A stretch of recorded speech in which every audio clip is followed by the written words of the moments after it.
आज रामनवमी है। आज से अच्छा मौका मुझे कब मिलेगा जो प्रभु राम जी से मैंने सीखा है वो बताने के लिए, आप सबके साथ शेयर करने के लिए।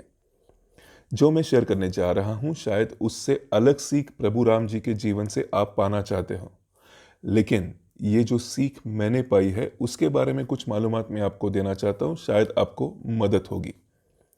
प्रभु राम जी ये एक ऐसे मर्यादा पुरुषोत्तम कहे जाते हैं कि उनको देखकर कैसे जीना चाहिए, इसके कई सारे लेसन्स हमें मिलते हैं। उनमें से सिर्फ 3 लेसन मैंने सीरियसली खुद के अंदर डालने के लिए काफ़ी मेहनत की है और उसके नतीजे काफ़ी मिरेकुलस आए हैं। वो 3 लेसन मैं आपके साथ शेयर करने जा रहा हूँ। प्रभु राम जी से सीखने लायक कई सारी बातें हैं, मैंने उनसे खुद के लिए 3 चुनी है। सबसे पहली बात, अगर प्रभु राम जी कल राजा बनने जाएंगे, किसी भी हम में से कोई अगर उसे पता हो कि कल मैं इस देश का, इस मुल्क का राजा बनने जा रहा हूं, और एक दिन पहले उसे पता चलता है कि नहीं, कोई और राजा बनेगा, उतना ही नहीं आपको 14 साल के लिए वनवास भेजा जाएगा, क्या मन आपका काबू में रह पाओगे? आपके मन को आप काबू में रख पाओगे? लेकिन राम जी जितने खुश थे कि कल मैं राजा बनूंगा, उतने ही नॉर्मल थे जब उनको पता चला कोई और राजा बनने वाला है और वो खुद नहीं। उतना ही नहीं, वो वनवास जाने के लिए भी उतने ही खुशी से तैयार भी हो गए। एक बात जो सीख इससे मुझे मिलती है वो ये, be connected to everything but attached to nothing. आप सबके साथ ताल्लुक बनाए रखो, लेकिन किसी के भी साथ उतना मत जुड़ो कि उससे, उसके ऊपर आपकी खुशी डिपेंड करने लगे, आपके मूड्स डिपेंड करने लगे। ये आज के तारीख की सीख है, राम जी ने तब बर्ताव से बताई गई सीख, एक मिसाल बनकर बताई गई सीख। दूसरी सीख, जब राम जी सीता मैया को ढूंढने के लिए निकले थे तो एक मुकाम आया जहां पे गीदड़, जटायु नाम था उनका, वो उनको मिला, लेकिन वो काफी जख्मी था।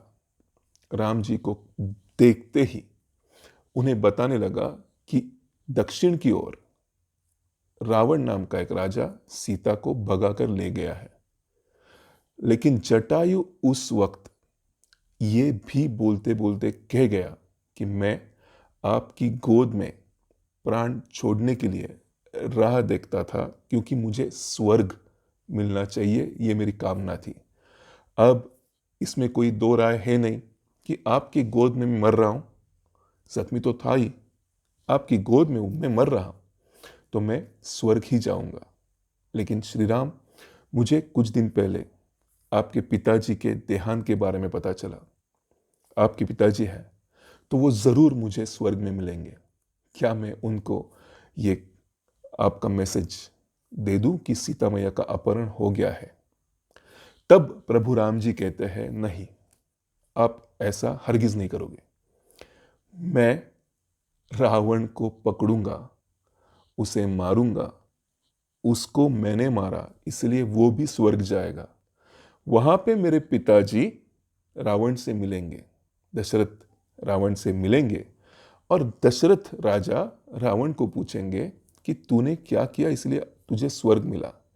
तब रावण खुद से बताएगा कि क्या हुआ, और उसे पता चलेगा कि अब जो हुआ वो बताने के बाद राजा दशरथ को ये पता चल चुका है कि क्या हुआ था सीता मैया के बारे में, तुम मत बताना। अब राम जी को उसी वक्त पता चला था रावण ने अपहरण किया है। राम जी को खुद के ऊपर इतना भरोसा, खुद के ताकत के ऊपर इतना भरोसा था, लेकिन वो भरोसा होने के बावजूद भी पूरे जीवन में ऐसे एक भी पल को हम नहीं ढूंढ पाएंगे जिसमें राम जी का उस ताकत के ऊपर से घमंड दिखता हो। मैं इतना पावरफुल होने के बावजूद भी मैं कभी भी घमंड नहीं करूंगा। ये जो राम जी का कैरेक्टरिस्टिक है वो मेरी सीख है, जरूर सीखना चाहता हूं मैं ये। तीसरी चीज जो राम जी के जीवन से मैं सीखना चाहता हूं, हम काफी जजमेंटल होते हैं, दिन ब दिन जजमेंटल होते जा रहे हैं। जजमेंटल होना एक वीकनेस है। हम जब सोच इस चीज को लेजीनेस के ऊपर डिपेंडेंट करते हैं, तब हम जजमेंटल हो जाते हैं। सोचना गहराई तक जाकर होना चाहिए, लेकिन नहीं, उतना कौन सोचे। जजमेंट करना इजी हो जाता है। इसने ऐसा क्यों किया होगा, अभी किस मूड में था, क्यों ऐसा बना होगा ये इंसान, इतना कौन सोचे। ये ऐसा ही है, मुझे इससे बात नहीं करनी। जजमेंटल आसान है। विभीषण, ये रावण का सगा भाई, एक ऐसी फैमिली जो फैमिली रावण की फैमिली है, उससे जुड़ा था विभीषण। लेकिन जब रावण का वध किया, तब पूरा राज्य विभीषण को सौंप दिया। एक पल भी ये संदेह नहीं उठा कि ये रावण का ही तो भाई है। वो जजमेंटल नहीं हुए कि ये विभीषण किस फैमिली से बिलोंग करता है, वो कैसे होगा, वो अलग ही है। इसके ऊपर जो विश्वास था, वो जजमेंटल ना होने की वजह से, विभीषण को ठीक तरह गहराई से परखने की वजह से था। कभी भी जजमेंटल नहीं होऊंगा, ये राम जी ने मुझे सिखाया है। जो है वो देखो, वो मत देखो जो आप चाहते हो देखना, ताकि आपको सोचना कम पड़े। ये 3 चीजें मैंने सीखी हैं। रामनवमी का दिन है, आज से अच्छा अवसर आपको कब मिलेगा राम जी के जीवन के ऊपर सोचकर कम से कम एक सीख अगले साल के लिए दोहराने के लिए। जरूर आप भी सोचना, आप भी सीखना, आप भी अमल में लाना। तब तक के लिए आगे लेना चाहता हूं एजे।